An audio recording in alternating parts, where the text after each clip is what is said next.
नमस्कार दोस्तों, इस वीडियो में आप डीएलएड प्रथम सेमेस्टर के वर्ष 2016 में पूछे गए बाल विकास यानी सीडीपी पेपर का कंप्लीट पेपर सॉल्यूशन देखने जा रहे हैं। विगत 10 वर्षों में डीएलएड प्रथम सेमेस्टर के पूछे गए सभी प्रश्न पत्रों का कंप्लीट पेपर सॉल्यूशन देखने के लिए इस वीडियो का डिस्क्रिप्शन जरूर चेकआउट कर लीजिएगा इस वीडियो के समाप्त होने के बाद से।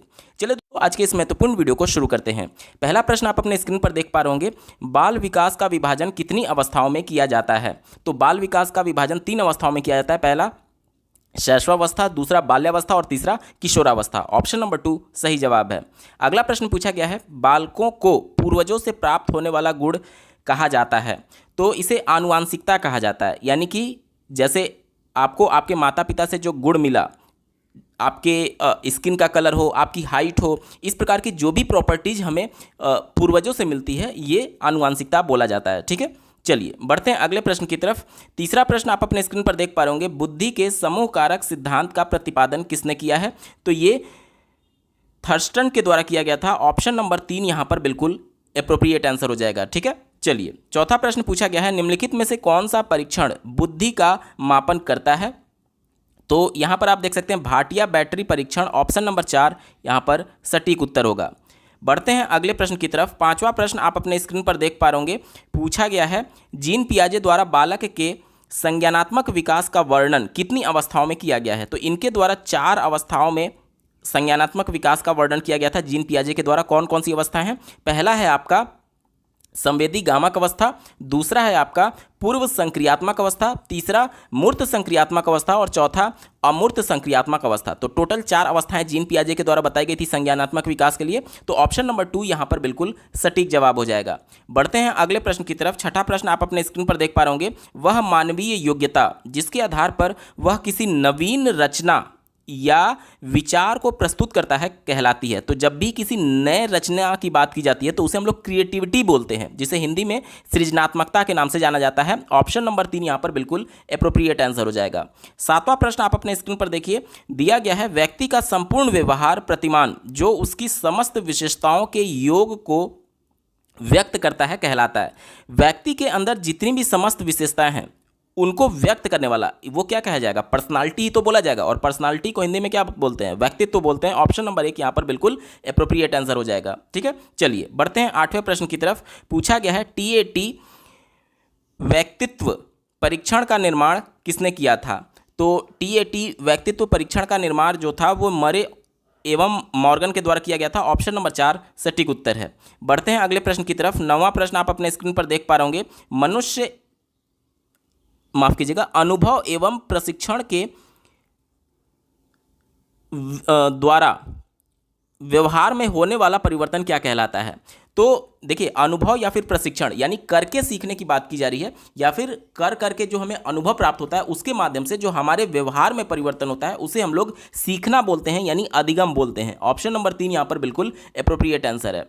10वां प्रश्न आप अपने स्क्रीन पर देख पा रहे होंगे, बालक के कोषों एवं पेशियों में समय के साथ होने वाला परिवर्तन जिसके कारण वह एक निश्चित समय में कोई कार्य कर सकता है क्या कहलाता है। तो इसे परिपक्वता बोलते हैं। जैसे कि मान लीजिए एक छोटा बच्चा है जिसका जन्म हुआ है, अभी उसके मांसपेशियों में ताकत नहीं होती है या फिर उसका अपनी बॉडी पर कंट्रोल नहीं होता है। जैसे जैसे वो मैच्योर होता जाता है उसकी बॉडी पर कंट्रोल होने लगता है। ठीक है, तो वहीं बोला जा रहा है कि निश्चित समय पर कोई कार्य कर सकता है। अब जब बच्चा जन्म लिया तो अभी तो वो चल नहीं पाएगा, लेकिन एक निश्चित समय के बाद हो सकता है 1 साल 13 महीने 14 महीने में वो चलना सीख जाए, सक्षम हो जाए। तो निश्चित समय में कोई कार्य कर सकता है, तो उसे हम लोग क्या बोलते हैं? परिपक्वता बोलते हैं, यानी अब वो धीरे धीरे मैच्योर हो रहा है। ठीक है, तो ऑप्शन नंबर 1 परिपक्वता इसका बिल्कुल सटीक जवाब हो जाएगा। 11वां प्रश्न आप अपने स्क्रीन पर देख पा रहे होंगे, थॉर्नडाइक ने सीखने से संबंधित मुख्य कितने सिद्धांतों का प्रतिपादन किया। तो थॉर्नडाइक के द्वारा 2 सिद्धांत दिया गया था, पहला मुख्य सिद्धांत मुख्य नियम और दूसरा गौड़ नियम। तो मुख्य नियम के अंतर्गत उन्होंने 3 नियम बताए थे, पहला तत्परता का नियम, दूसरा अभ्यास का नियम और तीसरा प्रभाव का नियम।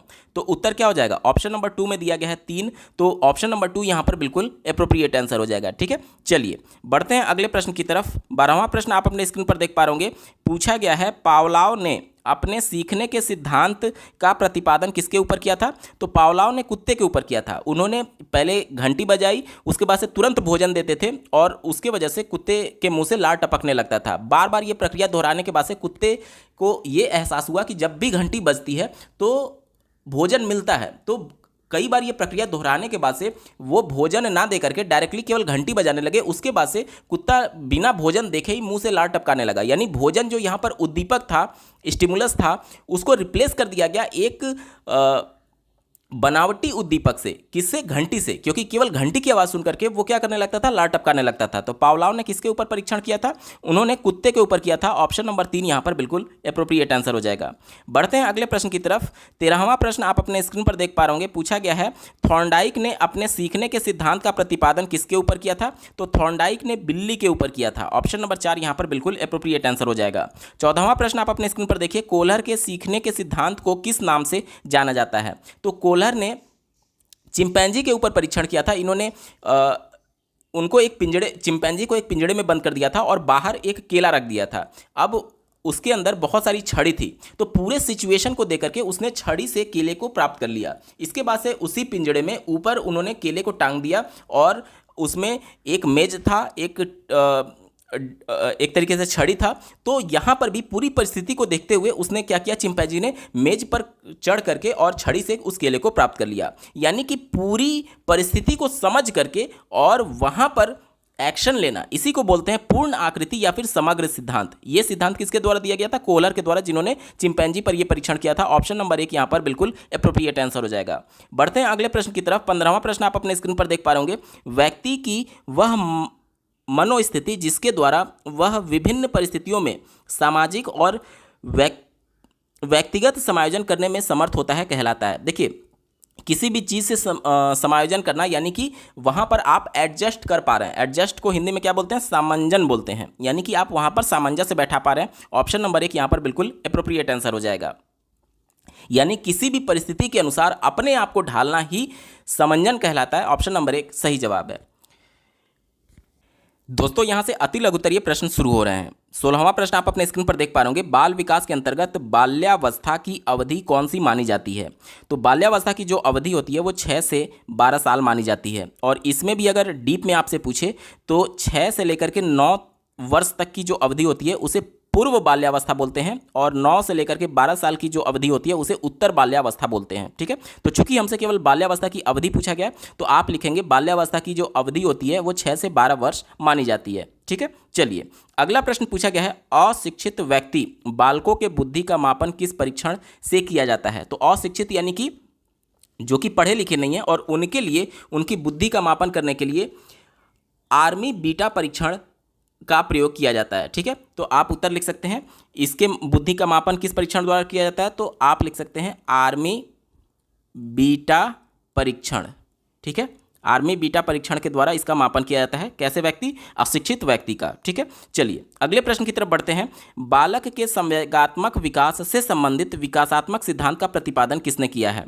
तो ये प्रतिपादन इरिक्सन के द्वारा किया गया है। किसके द्वारा? इरिक्सन। तो आप इस प्रकार से उत्तर देंगे। ठीक है, चलिए 19वां प्रश्न पूछा गया है। जीन पियाजे द्वारा प्रतिपादित बालक के संज्ञानात्मक विकास से संबंधित तीसरा अवस्था क्या कहलाती है? तो मैंने आपको चारों अवस्थाओं के बारे में बताया। पहला अवस्था जो था संवेदी गामक अवस्था, दूसरा जो था पूर्व संक्रियात्मक अवस्था, और तीसरा अवस्था जिसके बारे में हमसे पूछा गया वो क्या होता है? मूर्त संक्रियात्मक अवस्था।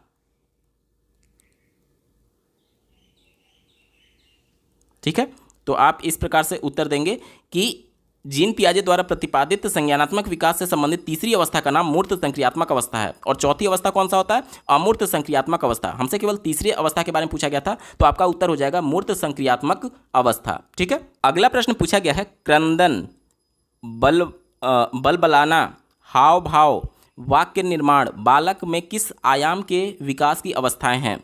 तो जैसा कि आपको ज्ञात होगा, बालक के विकास की 3 अवस्थाएं बताई गई हैं। पहला शैशवावस्था, अगर डीएलएड की किताबों में अगर आप देखेंगे तो 0 से 6 साल इनकी अवस्था मानी गई है, और दूसरा बाल्यावस्था 6 से 12 साल, और तीसरा किशोरावस्था 12 से लेकर के 18 साल इनकी एज मानी गई है। तो यहाँ पर अगर 0 से 6 साल को शैशवावस्था देखेंगे तो यहीं पर ये सारी प्रक्रियाएं होती हैं। बबलाना का मतलब जैसे बच्चा बोलता है ब ब ब बाबा पापा, ऐसे बोलना जब शुरू करता है उसी को बबलाना बोलते हैं। ठीक है, और हाव भाव का मतलब कि अपने जब बच्चा बोल नहीं पाता है तो रो करके अपने फेशियल एक्सप्रेशन के माध्यम से अपने आप को व्यक्त करने की कोशिश करता है। और क्रंदन का मतलब कि रोना, बच्चे के पास जब अपनी भाषा नहीं होती है, जब वो बोल नहीं पाता है, तो किसी भी कार्य के लिए वो रोने लगता है। जैसे अगर उसको भूख लगी तो वो रोने लगेगा, उसकी माता समझ जाएगी कि इसको भूख लगा है, या फिर अगर उसने पैंट में या फिर टॉयलेट कर दिया तो वो रोने लगता है कि मेरा पैंट बदलिए। मतलब उसके पास अपनी भाषा नहीं है तो वो क्या करता है, रोने लगता है। तो ये सब अवस्थाएं किस में देखी जाती हैं? ये सब अवस्थाएं 0 से 6 साल में देखी जाती है, यानी कि शैशवावस्था। तो हमसे पूछा गया था क्रंदन, बबलाना, हाव भाव, वाक्य निर्माण बालक के किस आयाम के विकास की अवस्था है? तो आप उत्तर देंगे ये सभी अवस्थाएं जो हैं वो शैशवावस्था की हैं। ठीक है, उत्तर हो जाएगा शैशवावस्था। अगला प्रश्न पूछा गया है व्यक्तित्व का वह प्रकार जिसके अंतर्गत व्यक्ति दूसरे लोगों, समाज के अन्य लोगों के प्रगति के लिए सोच करके कार्य करता है, क्या कहलाता है? तो व्यक्तित्व के संदर्भ में अगर हम लोग देखें तो ऐसे व्यक्तित्व वाले व्यक्ति जो हैं वो बहिर्मुखी व्यक्तित्व के धनी माने जाते हैं, यानी कि वह दूसरों लोगों से इंटरेक्शन करने में उन्हें कोई भी प्रॉब्लम नहीं होती है और उनके प्रगति के बारे में वो सोच करके कार्य कर रहे होते हैं। ठीक है, तो बहिर्मुखी व्यक्तित्व इसका सही जवाब हो जाएगा। अगला प्रश्न पूछा गया है CAT का निर्माण किसने किया है? तो CAT का निर्माण जो आप लिख सकते हैं लियो बेलक, लियो बेलक के द्वारा CAT का निर्माण किया गया है। उत्तर हो जाएगा लियो बेलक।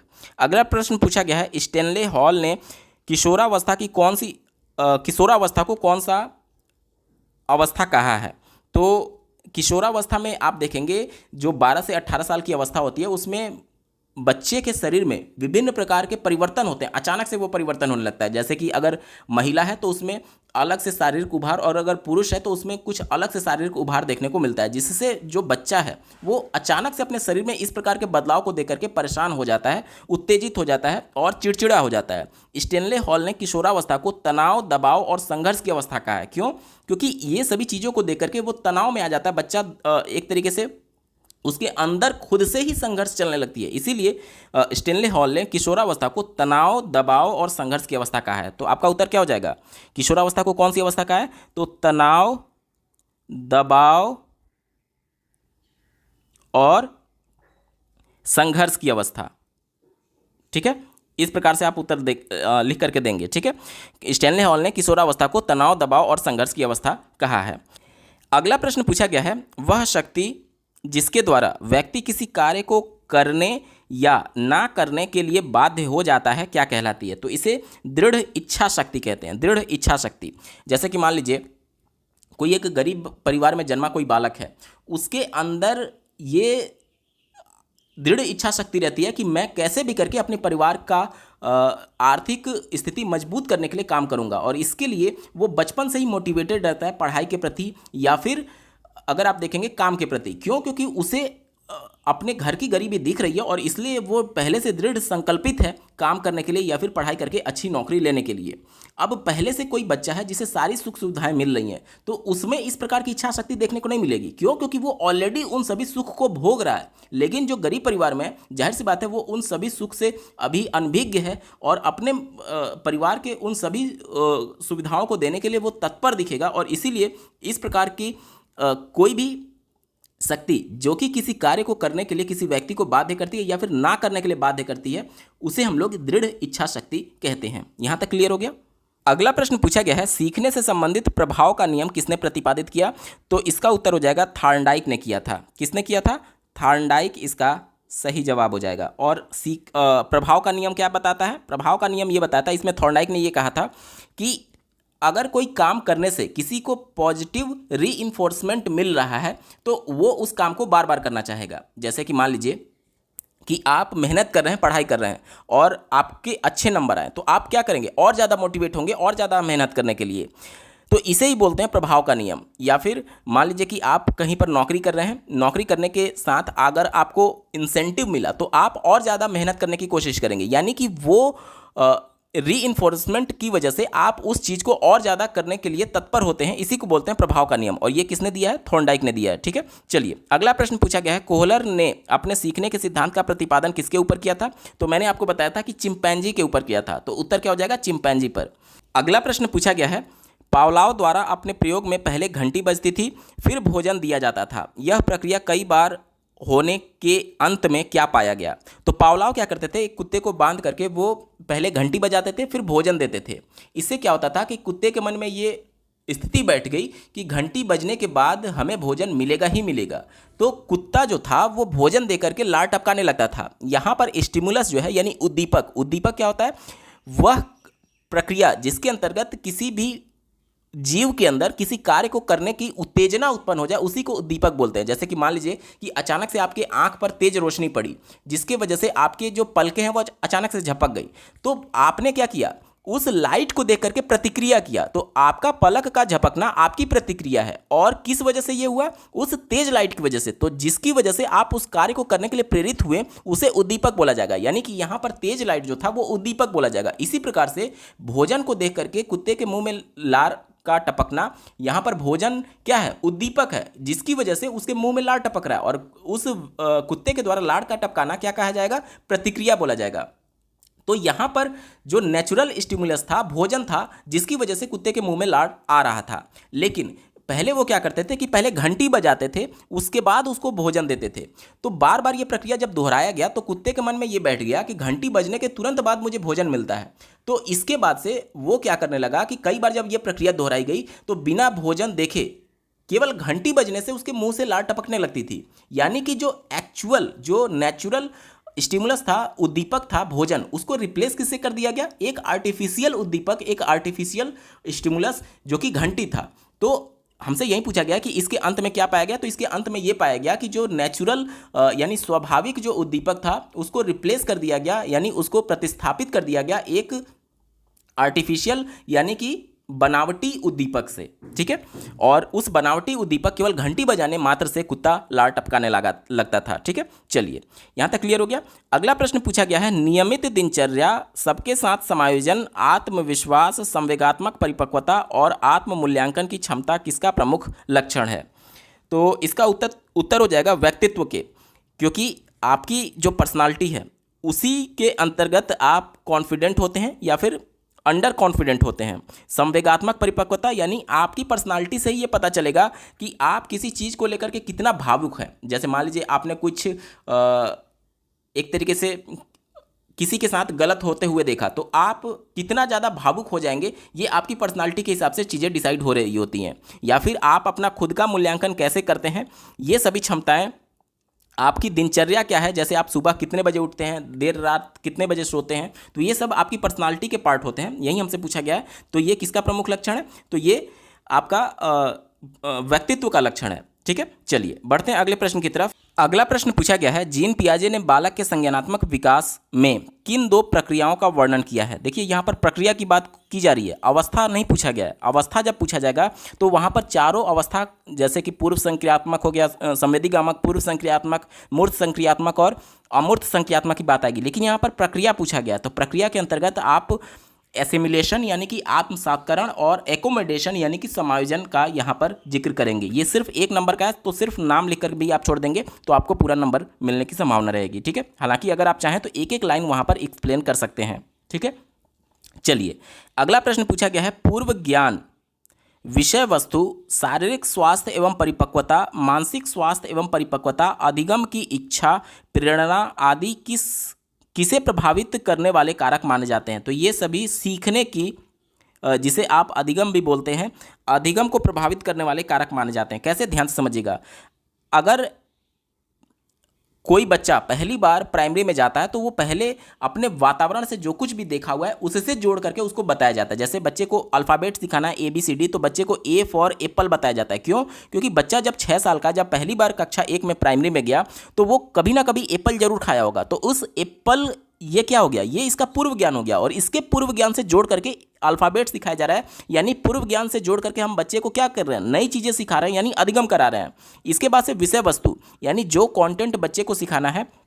अब मान लीजिए प्राइमरी का बच्चा है और प्राइमरी के बच्चे को आप डायरेक्टली टेंस सिखाने लगे। कक्षा 1 का बच्चा है जो पहली बार विद्यालय गया, डायरेक्टली अगर आप उसको टेंस सिखाने लगे तो क्या वो सीख पाएगा? नहीं सीख पाएगा। यानी कंटेंट जो है वो बच्चे के उम्र के हिसाब से होना चाहिए, और अगर उम्र के हिसाब से नहीं होगा तो वो अधिगम को यानी सीखने की प्रक्रिया को क्या करेगा? प्रभावित करेगा। इसके बाद से शारीरिक स्वास्थ्य और परिपक्वता की बात की गई है। आपने सुना होगा कि स्वस्थ शरीर में ही स्वस्थ मस्तिष्क वास करता है, निवास करता है। तो जब आपका शरीर ही स्वस्थ नहीं है नहीं है तो आप भी आपका जो मस्तिष्क है वो भी स्वस्थ नहीं होगा और कहीं ना कहीं जो आपके सीखने की प्रक्रिया को वो प्रभावित कर रहा होता है निगेटिव तौर पर। इसके बाद से बात की गई है इच्छा।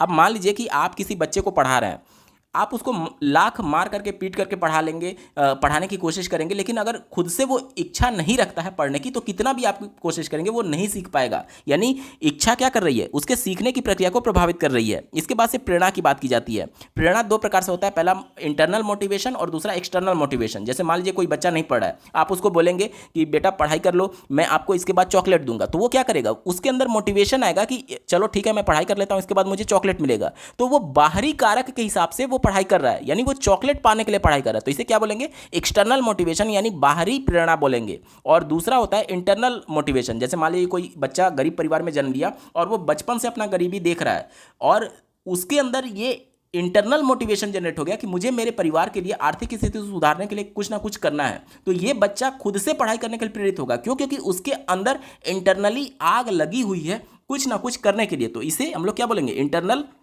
यानी आंतरिक प्रेरणा बोलेंगे। तो ये सारी चीज़ें जो होती हैं वो सीखने की प्रक्रिया को प्रभावित करती हैं, यानी अधिगम को प्रभावित करने वाले प्रमुख कारक हैं। ठीक है, चलिए दोस्तों यहाँ से लघुतरीय प्रश्न शुरू हो रहे हैं। 31वां प्रश्न आप अपने स्क्रीन पर देख पा रहे होंगे। पूछा गया है बुद्धि लब्धि से आप क्या समझते हैं।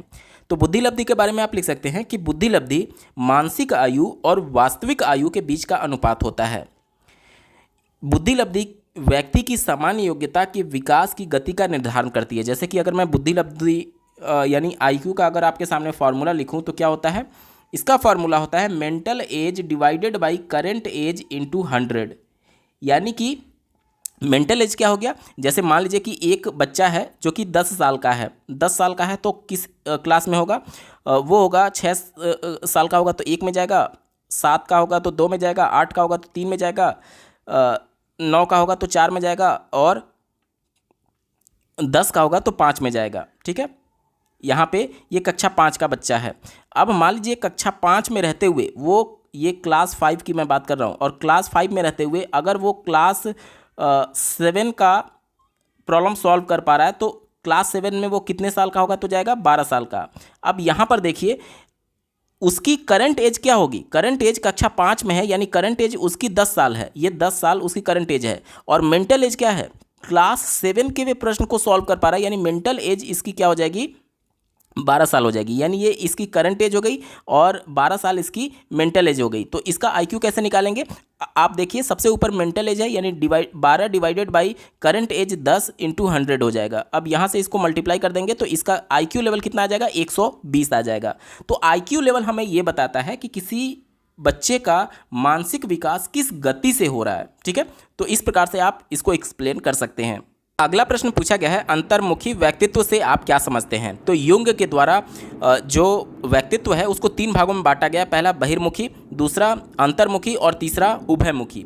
तो अंतर्मुखी के बारे में आप लिख सकते हैं कि ऐसे व्यक्ति जो होते हैं वो आत्म केंद्रित होते हैं और बाहरी लोगों से मिलना जुलना वो पसंद नहीं करते हैं। ठीक है, यह व्यवहार में कुशल नहीं होते हैं और हंसी मजाक और व्यर्थ के छलों आदि में नहीं फंसते हैं। इसके अलावा आप लिख सकते हैं यह चिंताग्रस्त होते हैं और अपनी वस्तुओं व कष्टों के प्रति सजग होते हैं।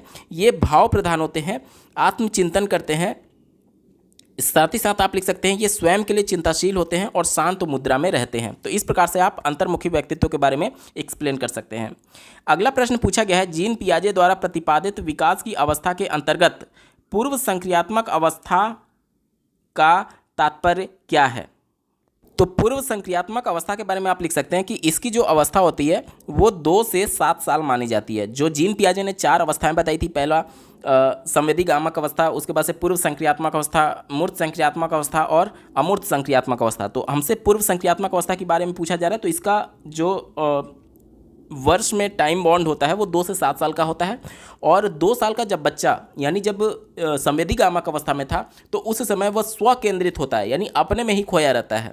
लेकिन पूर्व संक्रियात्मक अवस्था के अंतिम वर्षों में यानी जब बच्चा 6-7 साल का होता है तो उसमें स्व केंद्रिता जो होती है वो धीरे धीरे खत्म होने लगती है और वो अपने स्वार्थ को भूल करके दूसरों से संपर्क स्थापित करने लगता है और इस दौरान वो नई सूचनाएं और अनुभव का ग्रहण करता है। ठीक है, साथ ही साथ इसमें आप लिख सकते हैं कि इस अवस्था में बालक कल्पना करना शुरू कर देता है, लेकिन यह कल्पना जो होती है वो तार्किक नहीं होती है, क्योंकि तार्किकता बच्चे में कब आती है? मूर्त संक्रियात्मक अवस्था में जाकर के बच्चा तर्क करना धीरे धीरे सीख रहा होता है। वो प्रत्यक्ष तौर पर जिन चीज़ों को देखता है उसके बारे में तर्क करना मूर्त अवस्था में जाकर के सीखता है। तो यहाँ पर बच्चा चिंतन तो कर लेता है, चिंतन कर लेता है, लेकिन अभी तार्किक चिंतन नहीं कर पाता है पूर्व सक्रियात्मक अवस्था में। तो इस प्रकार से कुछ 2-3 पॉइंट्स आप लिख सकते हैं। चलिए बढ़ते हैं अगले प्रश्न की तरफ। पूछा गया है वैयक्तिक भिन्नता से आप क्या समझते हैं? तो वैयक्तिक भिन्नता, प्रत्येक बालक दूसरे बालक से व्यक्तित्व में एक दूसरे से भिन्न होता है, इसे ही वैयक्तिक भिन्नता बोलते हैं। अब ये भिन्नता आता क्यों है? तो प्रत्येक बालक का जो व्यक्तित्व होता है उसके निर्धारण के कई कारक होते हैं, जिनमें से 2 प्रमुख कारक जो हैं, पहला आनुवांशिकता और दूसरा जो होता है वो वातावरण।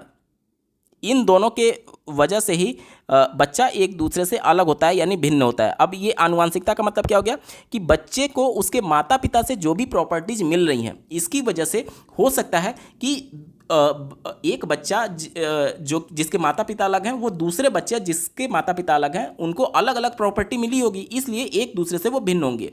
या फिर मान लीजिए एक ही माता पिता के 2 बच्चे हैं, यानी जुड़वा बच्चे हैं, तो आनुवांशिकता उनमें समान हो सकती है। लेकिन मान लीजिए कि एक बच्चे को वातावरण अलग मिला और दूसरे को वातावरण अलग मिला। जैसे आपने जुड़वा पिक्चर देखा होगा, तो दोनों बच्चे जो थे वो जुड़वा ही थे, लेकिन एक बच्चा बिछड़ जाता है और वो किसी एक ऐसे इन्वायरमेंट में चला जाता है जो कि गलत काम कर रहा होता है, और दूसरा जो है वो अच्छे परिवार में पलता है। तो यहाँ पर उनके बीच वैयक्तिक विभिन्नता आ जाती है। क्यों? क्योंकि आनुवांशिकता तो वहाँ पर सेम थी, लेकिन वातावरण वहाँ पर अलग अलग था। यानी कि कोई भी बच्चा, चाहे वो जुड़वा ही क्यों ना हो, अगर उनको आनुवांशिकता सेम होने के साथ अगर वातावरण अलग मिल जाए तो भी वो एक दूसरे से भिन्न हो जाते हैं। तो इस प्रकार से आप लिख सकते हैं कि प्रत्येक बालक एक दूसरे से भिन्न होते हैं और भिन्नता का प्रमुख कारण आनुवंशिकता और वातावरण होता है। और इस प्रकार से आप 1-2 लाइन में इसको अच्छे से एक्सप्लेन कर सकते हैं।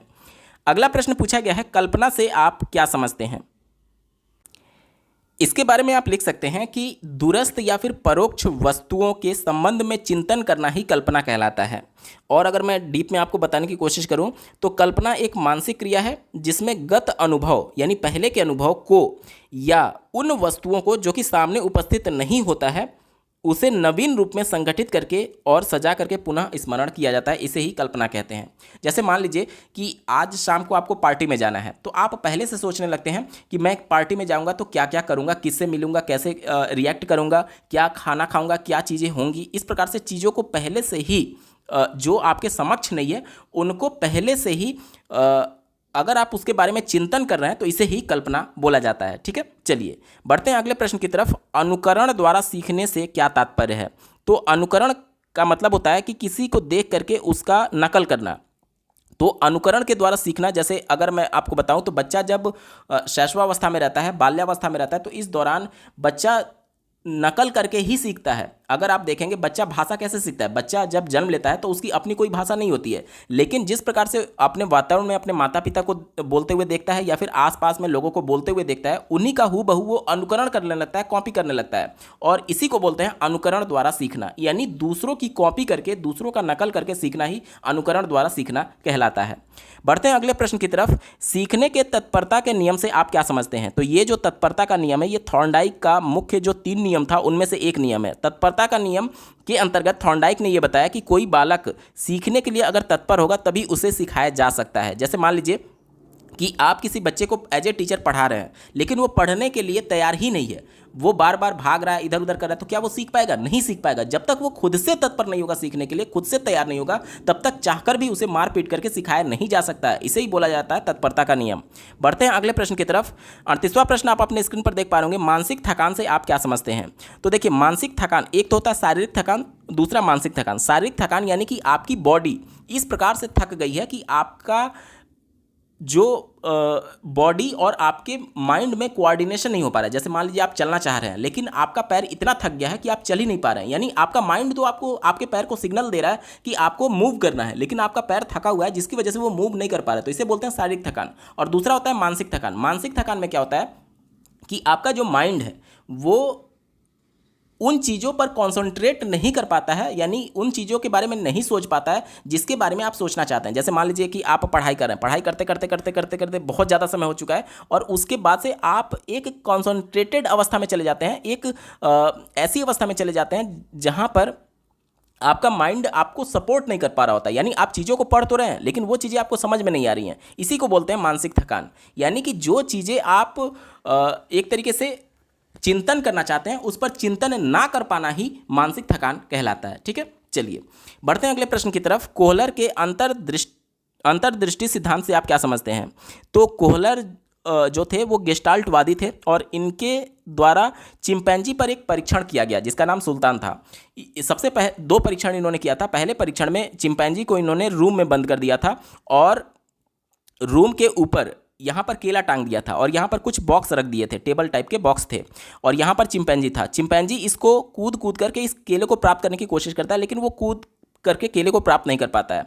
फिर वो पूरी परिस्थिति को देखता है और अचानक से उसके माइंड में एक दिमाग की बत्ती जलती है और वो इस जो बॉक्स था इसको ऊपर रख करके और इस पर चढ़ करके केले को प्राप्त कर लेता है। दूसरा परीक्षण उन्होंने ये किया कि चिंपैंजी को एक पिंजड़े में उन्होंने बंद कर दिया और पिंजड़े के बाहर यहाँ पर केला रख दिया और यहाँ पर एक डंडा था।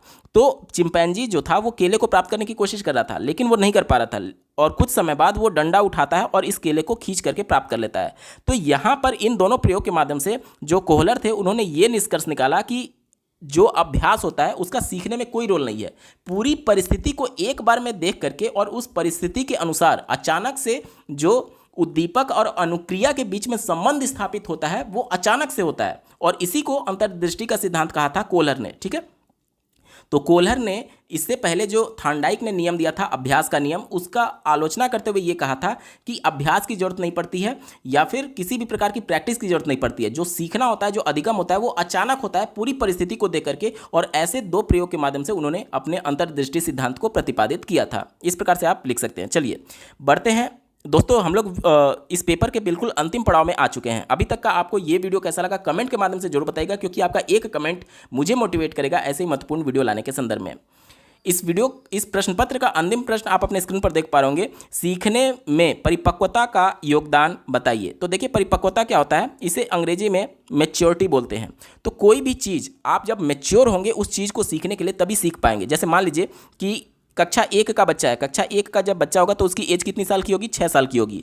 तो 6 साल के बच्चे को अगर मैं ट्रिग्नोमेट्री पढ़ाने लगूं तो क्या बच्चा सीख पाएगा? नहीं सीख पाएगा। त्रिकोणमिति नहीं सीख पाएगा, क्योंकि अभी वो मेंटली प्रिपेयर नहीं हुआ है उन चीज़ों को सीखने के लिए, यानी वो अभी मैच्योर नहीं हुआ है उन चीज़ों को सीखने के लिए। तो परिपक्वता, जब तक बच्चे में परिपक्वता नहीं आएगी तब तक उस चीज़ को बच्चे को सिखाया नहीं जा सकता है। यही बोलते हैं सीखने में परिपक्वता का योगदान। कहने का मतलब कि जब बच्चा मैच्योर हो जाएगा, उसके लायक हो जाएगा सीखने के लिए, तभी उसे उस चीज़ को सिखाया जा सकता है। जैसे मान लीजिए बच्चा प्राइमरी का है तो क्या उसको लेक्चर के माध्यम से सिखाया जा सकता है? नहीं सिखाया जा सकता, बल्कि उसको खेल के माध्यम से और करके ही सिखाया जा सकता है, कहानियों के माध्यम से सिखाया जा सकता है। जब बच्चा हायर क्लासेस में जाएगा, जैसे कि ग्रेजुएशन में जाएगा, तब जाकर के बच्चे को लेक्चर के माध्यम से सिखाया जा सकता है, क्योंकि अब उसका मेंटल लेवल क्या हो चुका है? मैच्योर हो चुका है और उसके हिसाब से वह सीखने के लिए तत्पर हो गया है। तो ये परिपक्वता हमें ये बताती है कि बच्चा पर्टिकुलर चीज़ सीखने के लिए अब एक तरीके से मेंटली प्रिपेयर हो चुका है और इसी परिपक्वता के आधार पर किसी भी बच्चे को नई चीज़ों के बारे में सिखाया जा सकता है। तो इस प्रकार से आप पॉइंट वाइज यहाँ पर लिख सकते हैं। दोस्तों ये पेपर पूरा समाप्त हो चुका है। अगर आप पिछले 10 वर्षों का डीएलएड प्रथम सेमेस्टर के पेपर का कंप्लीट पेपर सॉल्यूशन डिटेल में देखना चाहते हैं तो इस वीडियो का डिस्क्रिप्शन जरूर चेकआउट कर लीजिएगा। इस वीडियो को देखने के लिए आपका बहुत बहुत धन्यवाद। भगवान करे आपका दिन शुभ हो।